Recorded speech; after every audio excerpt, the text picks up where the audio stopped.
Frank. Thank you, Marianne, for the recording. Frank Uit de Weerd. He's the author of Systems-Inspired Leadership, along with his writing partner, Marita. And but he's doing large-scale systems change and organizational change work in a lot of different places. He lives in the Netherlands. Do I have that right? Yeah, absolutely. Yeah. So smallest country in the world. Yeah. In the UK and the EU and other places, but he's going to share with us a kind of a change strategy that he has found to be really helpful in helping systems transform themselves. And so he's going to talk a little bit about this EDGE model as a help to navigate change. So I'm going to just turn it over to him and we will proceed. We may or may not break into small groups. We'll just see how that goes. We'll be emergent today in how we proceed after he shares some of his good thoughts. Yeah, thank you so much for the introduction, Casey. It's really excited to be in this group. I always like to be with you.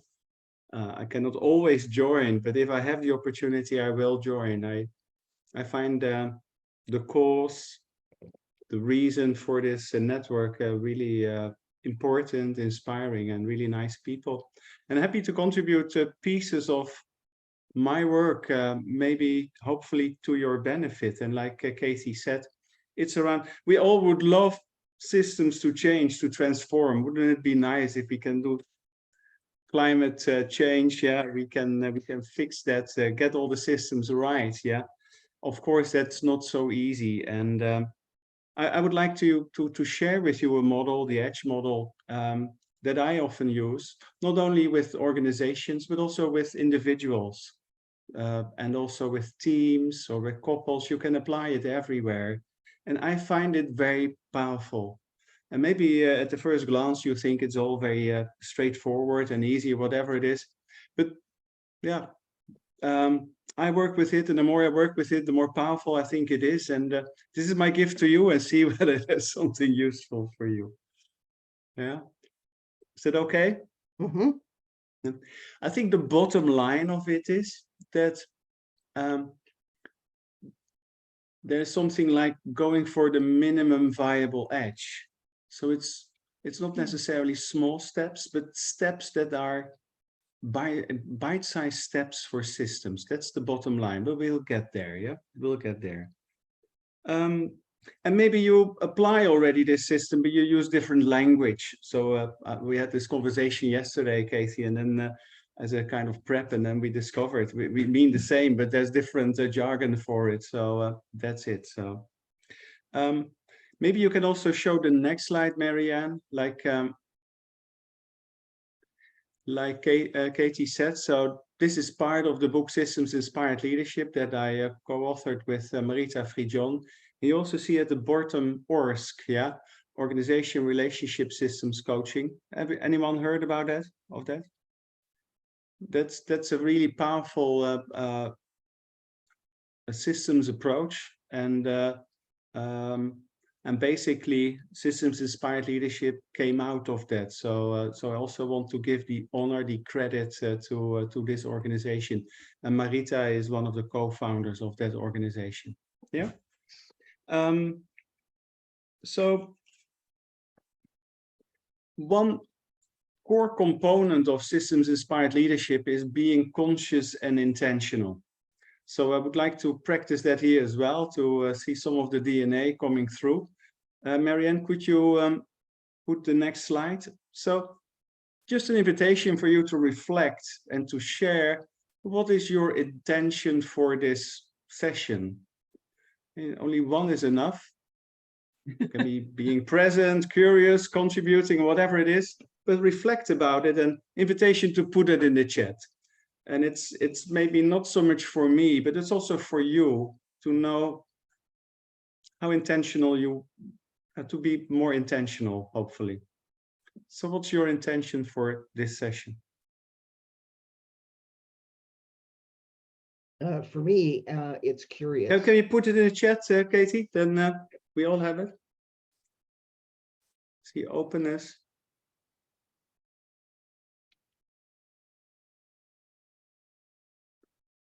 Curious.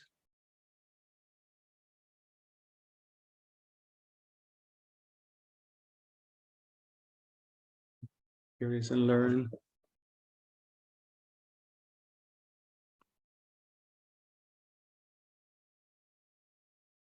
Rejuvenated, yeah.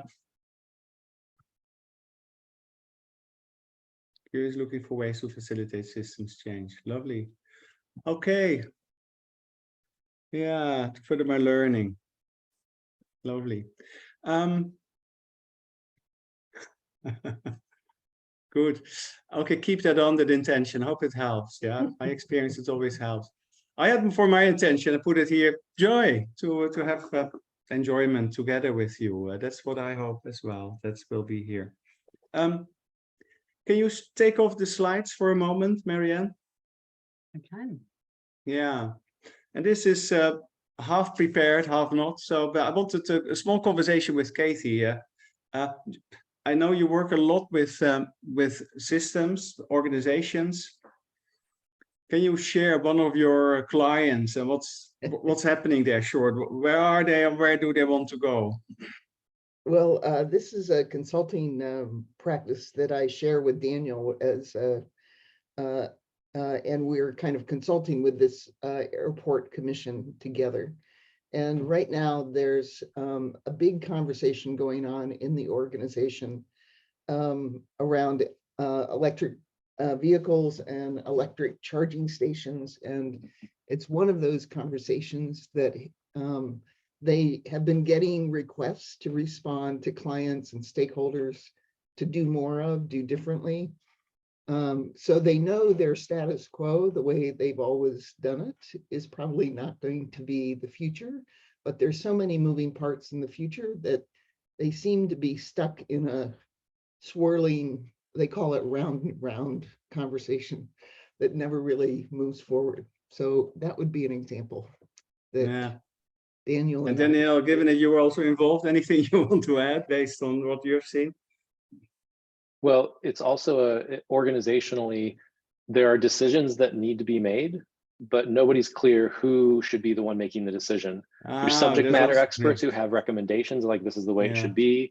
There are people in high levels of leadership who have opinions that are sometimes against the grain of maybe the group think, but might have some validity to them. And so there's a lack of guiding principles that isn't allowing them to get out of their circular thinking and actually get traction to move forward. Yeah, and just for my understanding, I think the electric vehicles, it's around, is it parking or is it using them for the airport? So it's both. Both and but the round and round conversation is often around the parking, which is, you know, it's a big business, it's a big income part of the airport is when you pay charge to park your car while you fly off. And, you know, anytime you touch something that has revenue, a good revenue stream attached to it, you don't want to mess it up. But basically there is an as-is situation where there are not so many EV facilities, but there's a desire to do something driven by the changes, not precisely what it will be, just an idea. But there is, like you said, Casey, the organization seems to be a bit stuck. They go round and round, and what you said, Daniel, decision-making is also not clear. Yeah, that's basically what there is. Marianne, can you put up slide number 4? Yeah, so basically, this is also a way to illustrate the edge model, yeah, where you see on the left-hand side what's called primary. That is basically the state as it currently is. The secondary, that is a future, possible futures, and that there is the edge. And the edge, sometimes crossing edges is easy, but often there are some difficulties, and we'll touch upon it. And it looks in your example, there are some difficulties. It's not an easy crossing of the edge. And this model, by the way, is coined by Arnold Mindell. Don't know whether people know Arnold Mindell. He's quite an influential person. So this is basically the edge model. Marianne, can you do one more? You could also say the edge divides the known, the existing, where are you now, or where are we now, versus the unknown. So where are we going to? And it could be desired futures. You see that often in organizations, they have a kind of plan, but it could also be possible futures. It could also be emerging futures. Yeah. So what is trying to happen? So there are many, many ways. Yeah. If just checking, so far so good. I think, yeah. This model is applicable for organizations, for teams, for individuals, also for individuals. Yeah.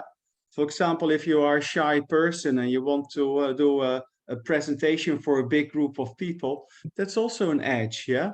And it may feel a bit uncomfortable. And if you look at organizations, Marianne, can you put one more down? You see, for an organizations to cross the edge, to go to a secondary, to a possible future, also the individuals in the organizations need to cross an edge. So all individuals are being faced with this change. And you see some have changed, have already crossed, others have not. And some will never cross the edge. So that's also a component. And in organization, it's not needed that every individual crosses the edge in order for the organization to cross the edge. Maybe 80% is enough. And if you have already a guiding coalition, that's already powerful, yeah? So this is a bit as a general context. How is this resonating with you? Do you understand it? Yeah? Are there maybe, yeah, go ahead. Oh, Frank, I was going to say, I'm just struck with the edges within the edges, because every person in that room has a different edge. I mean, what that edge is for the person at the head, for example, is a different edge for someone. That's a fascinating. Yeah, and I think that already shows the diversity. For some people, they say, hooray, let's change. The quicker, the better. The others say, no. And also the timing of it. And we all know about change curves. It may take longer for people to go through it than for others. I also saw something in the chat, but what happens to the individuals who do not cross the edge? Yeah, many things could happen, but often either these people leave the organization or they are the force of resistance. But the force of resistance could also be the initiators of the next change. So it's a bit undetermined. But it is worthwhile to think through what you do with the people who are not crossing the edge, but also not to invest all the time in them. Yeah.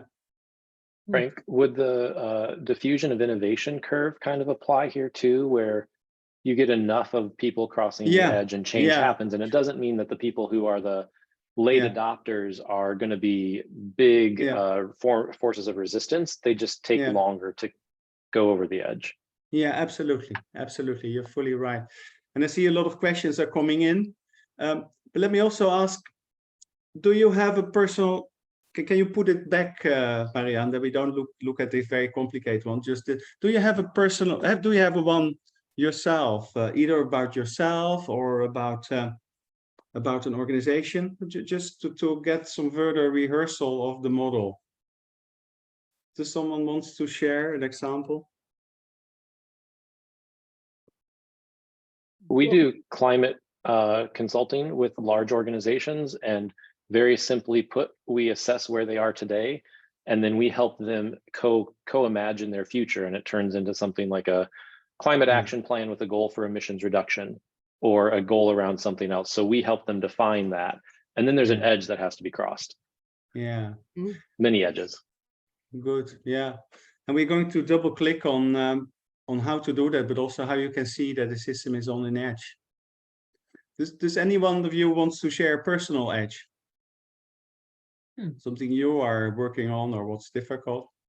Well, I'm a I'm an introvert, so anytime I hang out with large groups of people, I have to cross my introvert edge to Yeah, and yeah, network and hang out and have good conversations with lots of people in a room instead of just a few people in the room. yeah, That's yeah. always an Thank you. interesting challenge. Yeah, In yeah, my writing, I always have this create, resist edge tension that happens. yeah. I recognize that. Yeah. The urge to write is there, but the urge to resist writing is also there at the same time.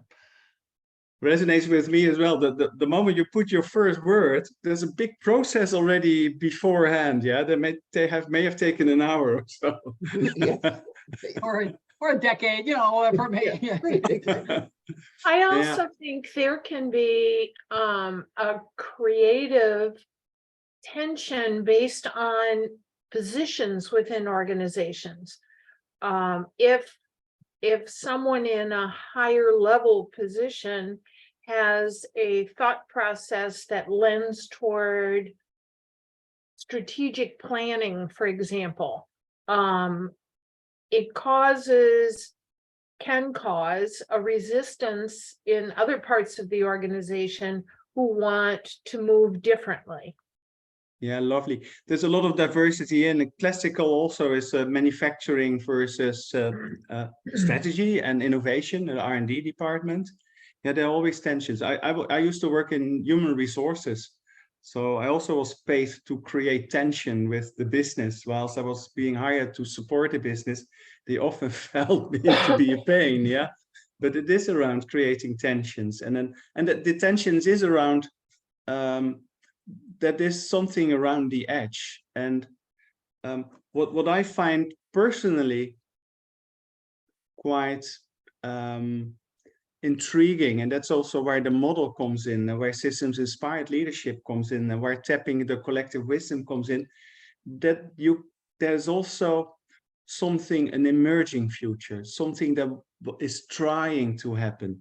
And can we sense better together what it is that is trying to happen? Like the model of Arnold Model is life is coming through us. What is life wanting from us? What's the next step? So, for example, in myself, I know I would love to do more novel writing, or at least writing more stories about people. And I'm working on that. So currently I'm working for a kind of gift for my daughter. She will be 21 in March. So I'm preparing a story for her. That's my calling. That's something I feel I'm drawn to.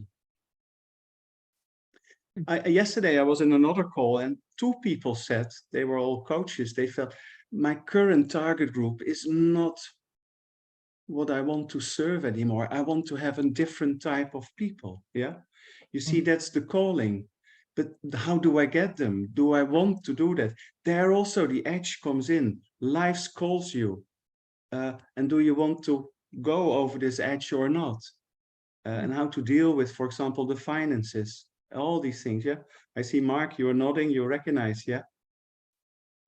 And often you are really put into an edge, or something happens in life and you are confronted with a new reality. Like, for example, you get ill.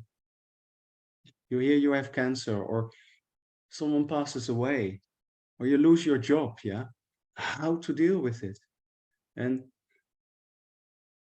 the edge there can help, and having a more, it's also part of your personal growth. Yeah. How to deal with it. And there the edge model comes handy, or is powerful. Okay, so far so good as a starting point for the model. Yeah. Yeah. No, leave it, Marianne. Oh, Okay. so sorry. Yeah. So I am a coach. Yeah, I work with systems. Yeah, and I'm always keen to notice when a system is on the edge, when there's something happening, when they are. When this division point is there, you can also sense it in the room. So what could be some experience you remember that are happening if a system is on the edge?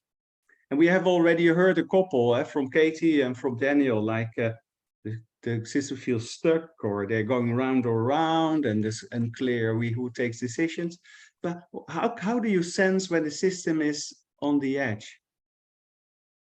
I will offer resistance. I mean, Resistance, yes, absolutely. Yeah. And how do you notice the resistance, Marianne? well, you know, for some it's loud, you know, it's loud and it's out loud, and it's We don't want to do this, yeah? no, yeah, it's or those who just quit showing up. You know, Yeah. it's passive resistance, or Yeah. off the radar Yeah. is resistance. Yeah, nice. What other things do you notice when the system is on the edge?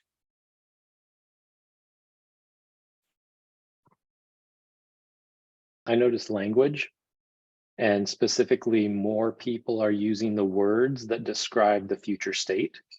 So almost Yeah. a critical mass, or a big growing mass of people using language Yeah. that define and define that future state. Words create worlds. Yeah, and that looks then there's an appetite to cross the edge. Yeah, that's yeah, and often that's not the case. But if that's the case, that's quite wonderful. Yeah. Any other bits? There can sometimes be a sense of confusion and uncertainty. Yeah, very much so. Like in a way here, what Daniel said on the EV example, we don't know who decides. Yeah, it's in a way a symptom of confusion. Yeah, uncertainty. Can you go down to Marianne? I put a couple of edge behaviors. Yeah, it can also be nervous laughter. Yeah, change in tone of voice, going blank. People don't know it anymore. Change of subtopics. If you have a taboo topic, yeah, you go there. Unfinished sentences and phrases. The confusion that you refer to, Mark. Being frozen there in the spotlights, there's a bit the flight-fright response. Uncomfortable silence, fidgeting, procrastination. You were talking a bit about that, Katie, with the writing. Stuck. Also toxic communication with the resistance. So this is a bit a list. But these are all signs. And for me as a systems worker, these are all indicators that the system is close to something new. And they may have a sense of what the newness is, but I always want to tap also the emerging future, yeah? So what is trying to happen, yeah? So I'm always very keen to work with that and be curious.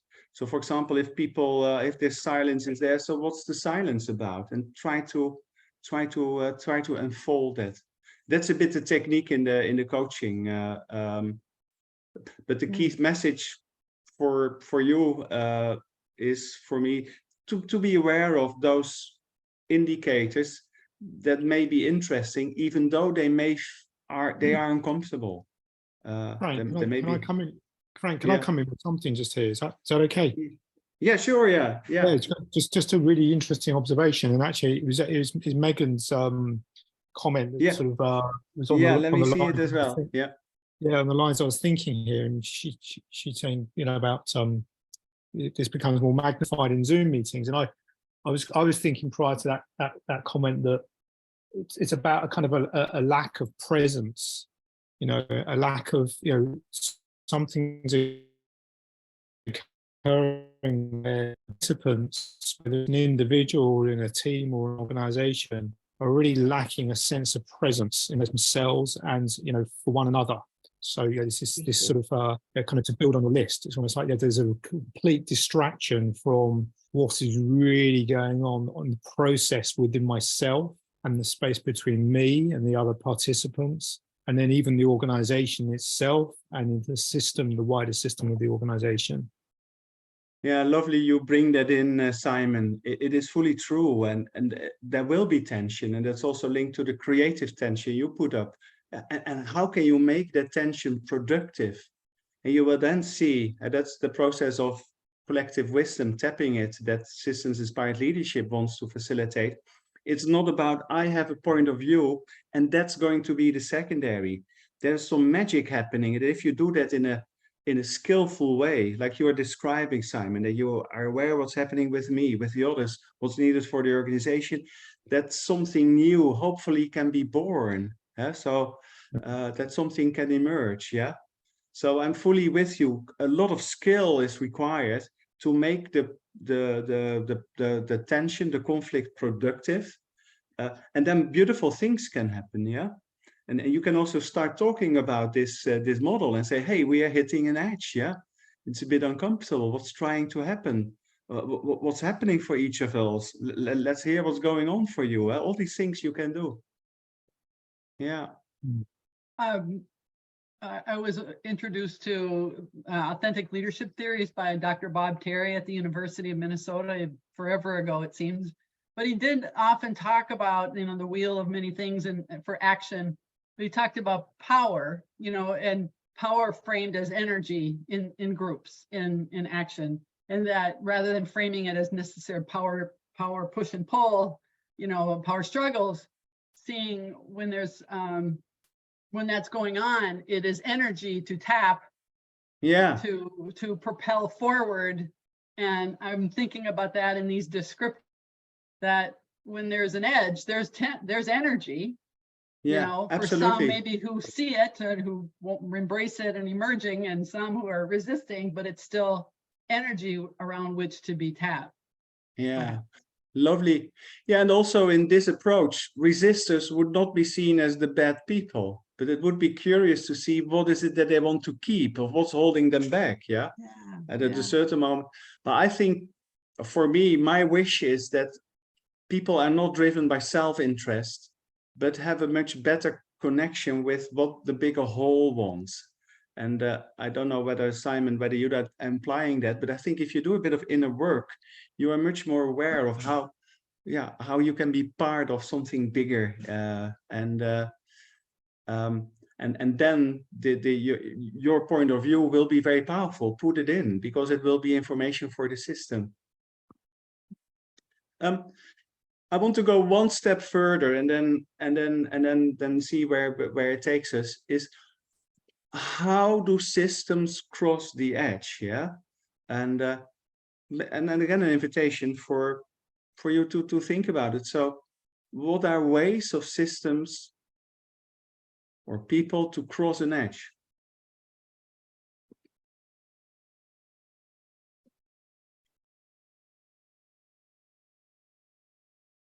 It seems it would vary, you know, for individuals. I mean, for some people, it's having they're very relationship oriented. It's having a person next to them who's supporting them or with them. Yes, yeah. Get support. Yeah. Versus for some others, that might be it's the idea that draws them forward. The topic is there. Yeah, I love that. Some other examples people have, or some personal experience you have, what helped to tip a system? Attraction is one of the things that I see when people see the buddy buy-in. I like that, Megan. Yeah. But when people start being attracted to an idea or some kind of future, that makes it easier to sometimes. Absolutely. And how do we help people feel more comfortable with the unknown, I think is another kind of. Yes. Yeah, how can you build in some trust that something good will come out? This is a natural state. Yeah. And then many ways. Go ahead. Kate. I'm sorry. And sometimes the possible futures or the emerging futures can be noticed somewhere else in the system. And then that makes it easier for other people somewhere else. You have there's already a microcosmos or an example. So Dale and I have done work in Nebraska in rural communities. Yeah.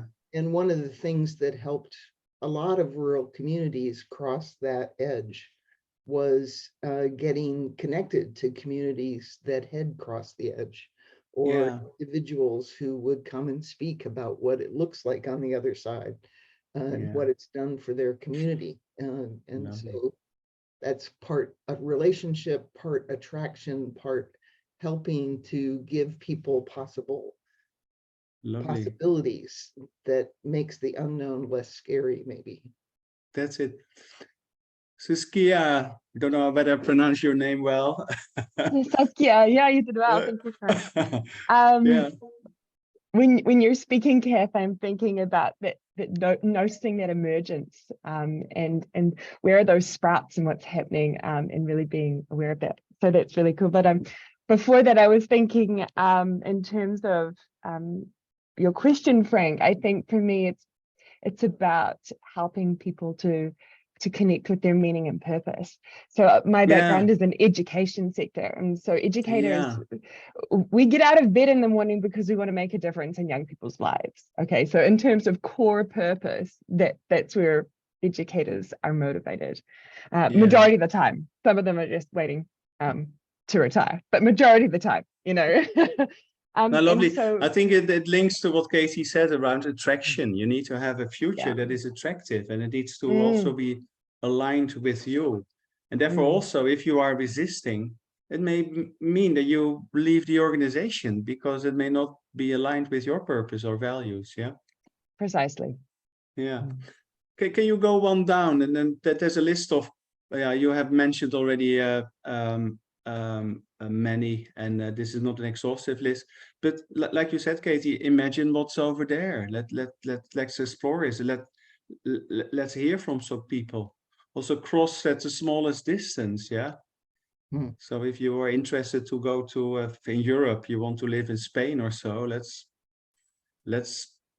first have a look at the internet, what it looks like, and maybe then go and have a visit or stay there for a week or rent a house or so. Yeah. Someone else, like you said, someone else tells you or supports you. Zigzagging, yeah. You often see that with people who want to stop smoking or dieting. As a coach, kissing them over the edge, there's encouragement. You can do this, or yeah, it will be helping you to create more meaning, or it will help you grow, whatever. Just visit, don't have to stay. Progressive crossing, step by step. Also prohibit crossing sometimes can help. Yeah, this organization will never go there. It's incompetent to do so. Yeah, that's a big provocation, but then people say, wow, yeah, we'll show you. And also honor the primary, that's meaning something like, you have done great work now, and we want to acknowledge that. So, and what else is there possible? Yeah. And there are many more ways, but it's a bit an art to find what is the best for a system, and to co-create that together. I see a lot is also happening in the chat, so I'm not following it to the letter. But any reactions so far? Does this resonate? Yeah. Crosses, yeah. The adjacent possible, smallest, yeah. Yeah, and in particular, what you write there, Kathleen, that's the last slide I want to show. Maybe you can go there, Marianne. That is, in my experience, you help system best if you help them cross at the top of the edge. Where is the minimal viable edge, the smallest distance that they can take? That's the easiest way to cross. And it may be different for systems. Yeah, I had recently a coachee, and she was with a partner, and she wanted to leave, and she has decided to leave and already bought a house somewhere else. Yeah, that doesn't sound as a minimum viable edge, but for her, this was the minimal viable edge. Yeah, so it can still be a big thing, but it was very clear, I need to live somewhere else, and this feels good. And what you should not do in this thinking is, for example, try to cross at the bottom. And that's what very often happens in organizations. When the top says, we need to go to this and this system, and it needs to happen by this and this date. It's all front-land very fast, but people people are not with you anymore. It needs often a bit more time, and sometimes you need to do that because of whatever emergency. But for me to have the lens to look, hey, is the system at the edge? What's trying to happen? What could be emerging futures? How can I help the system to cross? There could be, let's have a conversation about the EV cars, or let's invite another company, and then step by step you move forward. That's basically the essence of my message. Yeah, so I'm curious to hear any reactions. So the metaphor that I was thinking about as you were sharing this is the Mississippi River, which I live along the Mississippi River, Yeah. a third of a mile wide where I am, but 200 miles north. We run the headwaters of the Mississippi River. You can cross it with the step of 1 foot. It's about this wide as it starts. Yeah, that's it. Yeah. You can just walk over it. So your strategy is human. It's not a lot of energy. It's an easy thing to do. But 200 miles south, your strategies for crossing the river are very different. If there's a bridge, you maybe can walk across it. Otherwise, you're swimming, you're boating, you have resources that you need to gather to cross farther down in towards this bigger edge. Yeah. And so everything is more difficult the farther down this pyramid you go. And I'm not advocating you need to go 200 miles up, but at least be conscious around it and know there it will be easier. Yeah. So thank you, Casey. Yeah. Any other reactions? And I don't think organizations tend to think in minimal viable edge terms. No.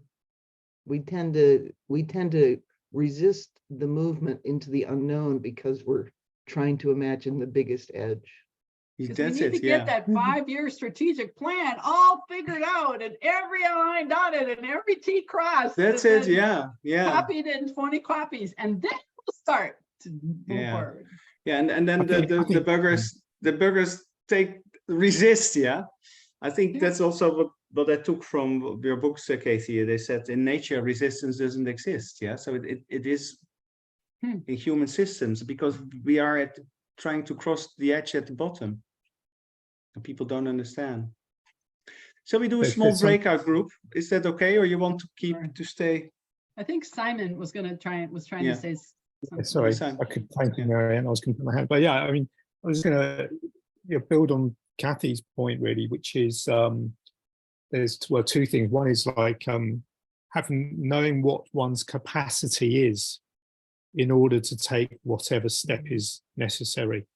So, capacity, being really realistic about what's one's individual, maybe personal capacity to take the minimal viable step at the edge there. Have that vision of, when Kathy talked about the river, it's fine to know I have the capacity to take one step to cross the river. Do I have the capacity to swim whether it was half a mile wide? Probably not, maybe. So it's kind of the capacity. And the other thing I wanted to bring in was the again, building on something Kathy mentioned about being comfortable with the unknown, and that it's not a linear process of moving from one state to another state, from the current state to the future state, and that by taking the first step, which David White very nicely talks about, the first step is the step within, is being accepting of what then may occur by then looking at the feedback loop and accepting to the adaptive change. Yeah, what are we learning? So what's new? Is it working? Or should we adjust? Yeah, you simply. We often have also the metaphor of a tanker. Yeah, so the tanker is floating on the ocean, and they make a small change of direction, very small. You don't notice it, but after a couple of days or weeks, you may end up in a very different country. It has an impact. Yeah. I'm checking with the time to have a 10-minute breakout group. Would that be helpful, or you feel we can we can do a more plenary conversation. We are not so big. So what's your preference? Maybe nice to be in the breakout group. Shall we do that? No, No? I want to raise another point, which is Okay, also let's. supporting the idea of the plenary. But I think we're collectively witnessing a wholesale resistance to the idea, rather than power as energy, of power as control and power as authority and position. And people are leaving various organizations because the individuals who maintain power by control, etc., are fearful of what is being introduced, the concepts of change and creativity, and the respect for a creative tension. And my question is really about that unknown factor of how far are we going to witness that rubber band being stretched, and where does it snap? I think it's definitely doing so at this point, and it comes up for me yet again in looking at this model of how do we address that? I saw it in one corporation I was working at. The young staff people coming in were extremely resistant to the power by control, the positional power. And rather than being able or willing to resist, they left. I saw it in an organization I left last February. And I think it's a very real occurrence. And yes, I appreciate what you're saying, Kathy. No question, but I think it's a phenomenon that's increasing rather than dying away. Or I think there are many contributors to cultural change at this point, and we're seeing a lot of it.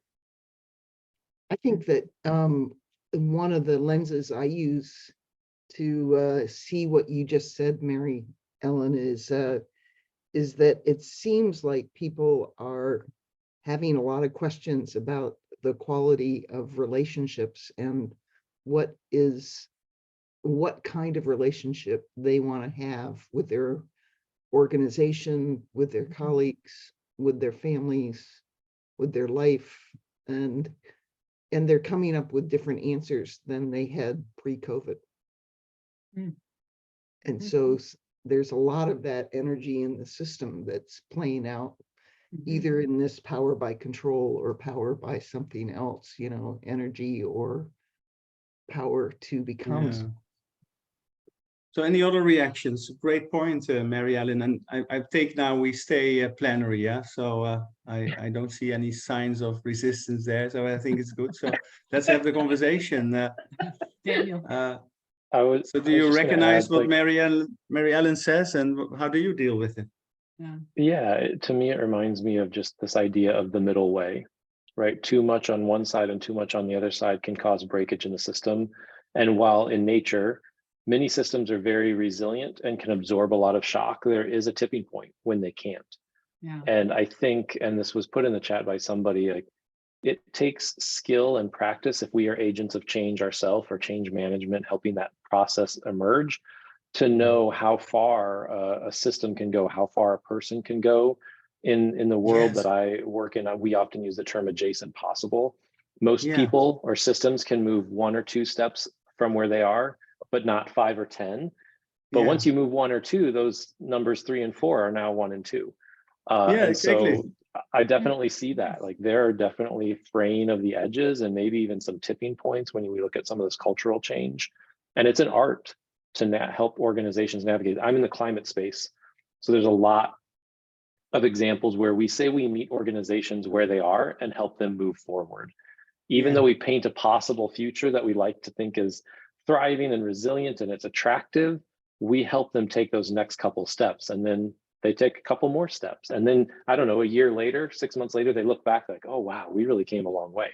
But if the systems break or fray at the edges, it's not good for anybody.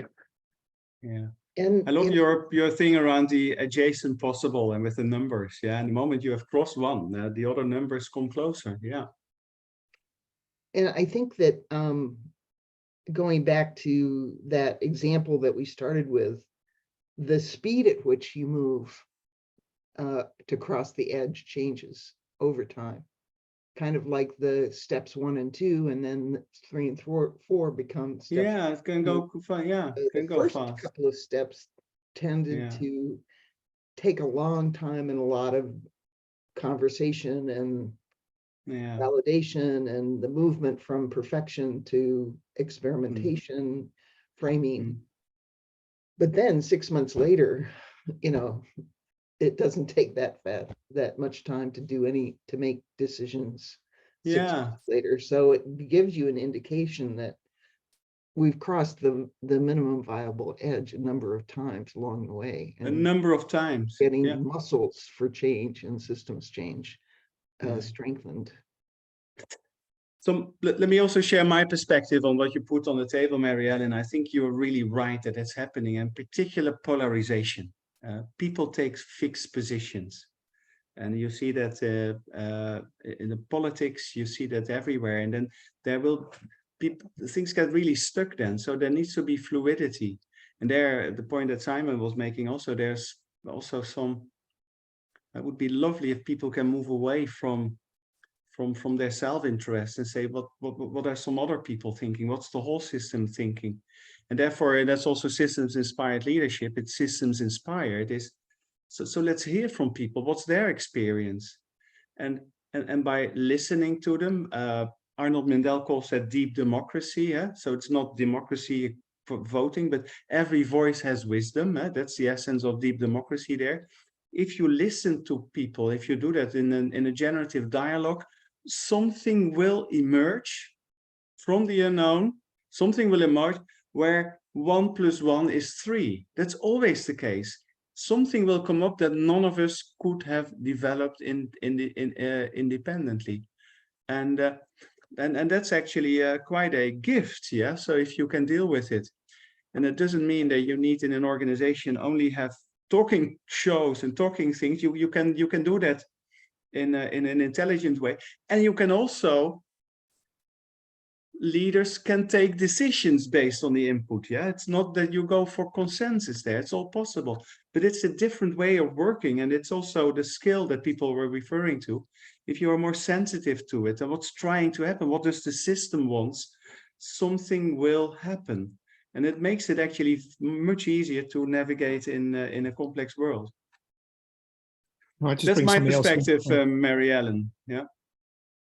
Thank you. It's a bit. Can I just add to that, Frank and Marianne? Sure. Oh, I'm on mute. Oh no, I'm not. So yeah, it's a bit sort of commercial, but actually, I am curious about this because I think.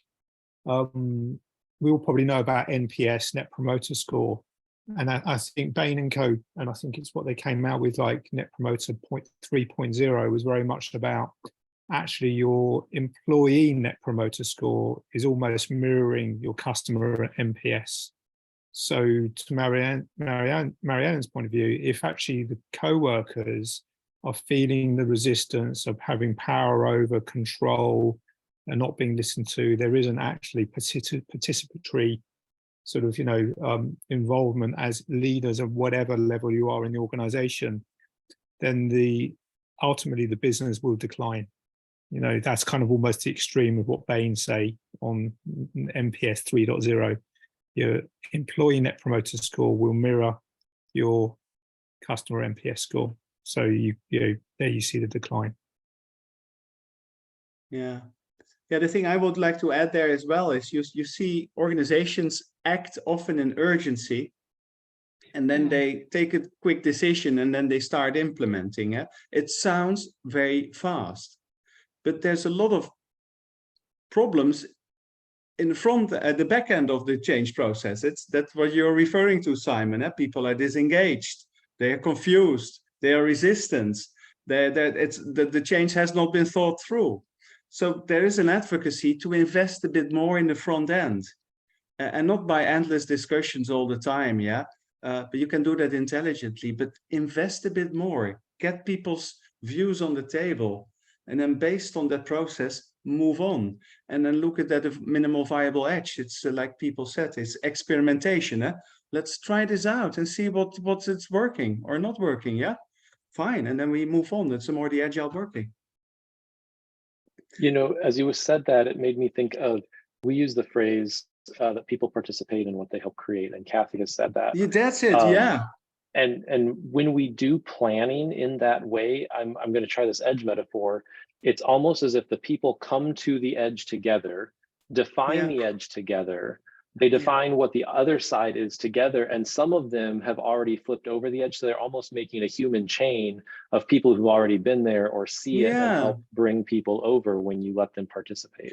Yeah, there's magic also in doing it together, and the tension, the creative tension, and that it's at times uncomfortable. That's part of the process. That's good work.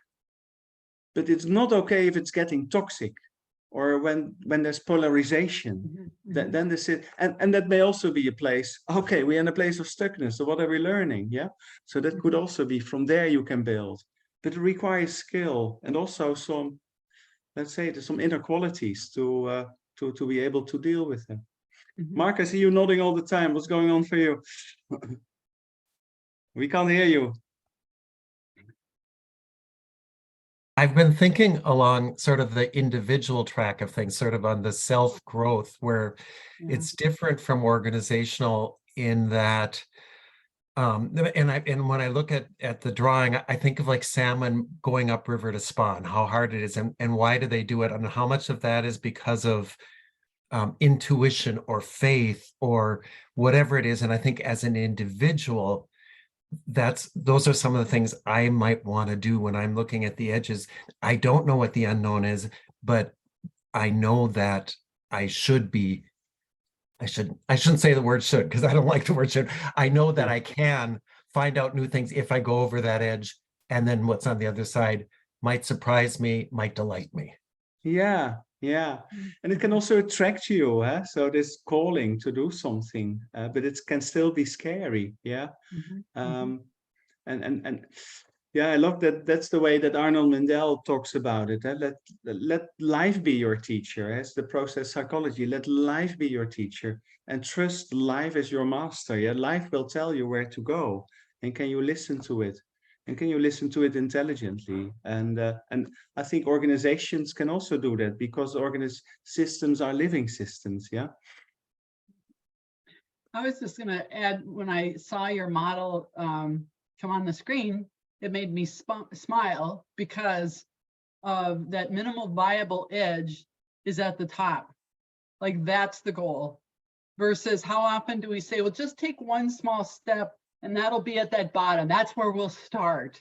But the goal is on the mountaintop. And this just reflects, go for the top part and the rest will start to fill in. See where it is. Yeah. I like the visual. Yeah, and then it's a bit an art, and that for me it's very powerful. And in particular, the edge, the way I look at it, and we train that in ORSC, is also sensing the emotional field. Yeah, when it's getting tense, when people, you can feel it. The energy in the room is an unconscious footprint of where the system is. And then to name that, hey, it looks like it's getting dark here in this room, in this team. What's happening?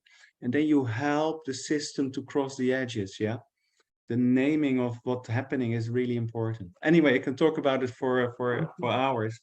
But this is what helps me to help systems to move as fast as they can, or to transform as fast as they can. This leaves us 3 minutes. Can I ask a question of you, Frank? Do you have a short story that you could share of where this really played out in work that you've done with somebody on something, or whether a system or individual? Yeah. Now, yeah, I was talking about the individual. That there are many examples. Yeah, I'm sure there are. Yeah, but it's starting with starting to talk about it. So what could it be? Yeah.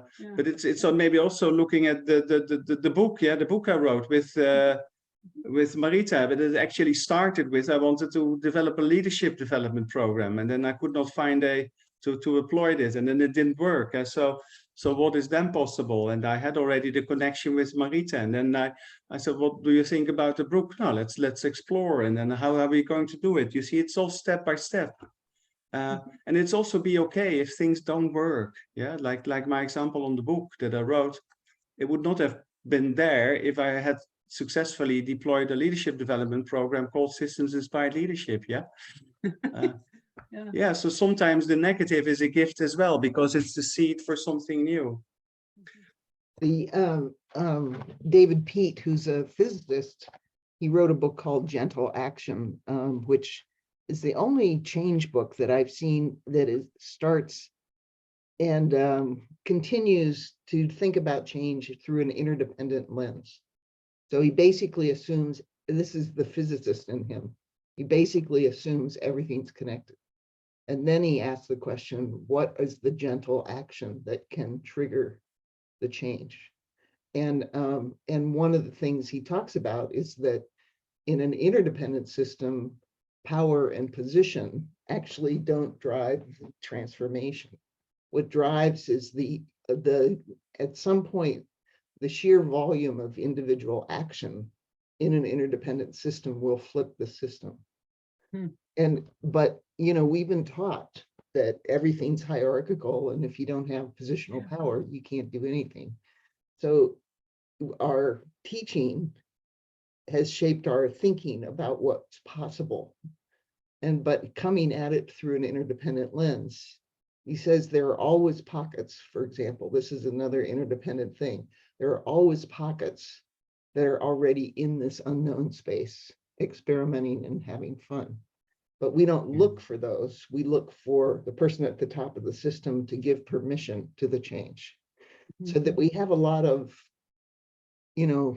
frameworks that are also hindering our movement. And how do we bring consciousness, which is kind of where you started, Frank, some intentionality and consciousness to some of those assumptions that really don't fit anymore. Lovely people. I hope it was valuable for you. I noticed there will be next month, this conversation will be continued in another way. Maybe someone of you will want to close. But from my perspective, it was really a privilege to share this with you. Thank you. Thank you so much, Frank. Thank you. Yeah, and a reminder that next month we have the same regenerative leadership call on September 19th. It's the third Tuesday of every month, same time, same Zoom link. And the topic, Kathy, isn't finalized, but you have somebody, Petra, who's been on these calls, who might be available to lead a discussion that day. She's done a lot of systems change work in Scotland, especially in the public arena around sustainability. One of the things that she was instrumental in was encoding into law that all future planning had to have youth involved in it in order to because these folks who are about ready to retire making policy about what the sustainable future should look like didn't make sense to her. And so she's very skilled at bringing people who are on opposite sides of things and don't usually hang out together in a room to have a human conversation about what they want to do together. So she's going to talk a little bit about those strategies. Intergenerational learning.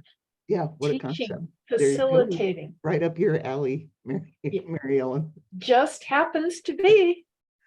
Yeah, so that's what we'll do next month. Thank you. Thank you so much, Frank. Wonderful. Thank you very much. Thank you, everyone. Yeah. Have a great day. Fun. Thank you. Bye-bye. Bye. Bye, everyone. Thank you. Thank you, Frank. Thanks, Frank. That was great. Thank you, Frank. Appreciate you. Yeah, was it okay? Yeah. Yes. So Yeah. I got Yeah. re-inspired. I got rejuvenated. Thank you. Good. I think the hour went very fast, so Yeah. Yes. and it was very clear there was no breakout groups needed. So that's Lots of fine, layers, lots of layers. to this. I think actually you see if we were to have more time on this, you can really go deep and share experiences and Mhm. yeah.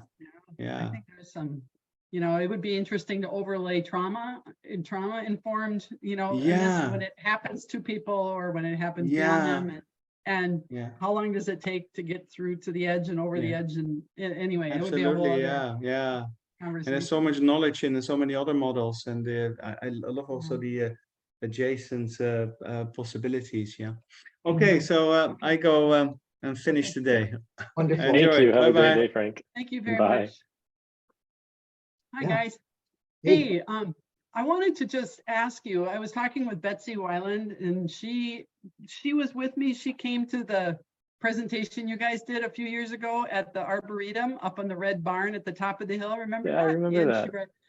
yeah, she's come alive. And I remember it was like metaphor, but she's on it now. It's pretty fun. But we're in touch and might be collaborating at the horse farm as she moves into a new line of work and kind of, bringing her You think she weed would be a science. good person to share at some point?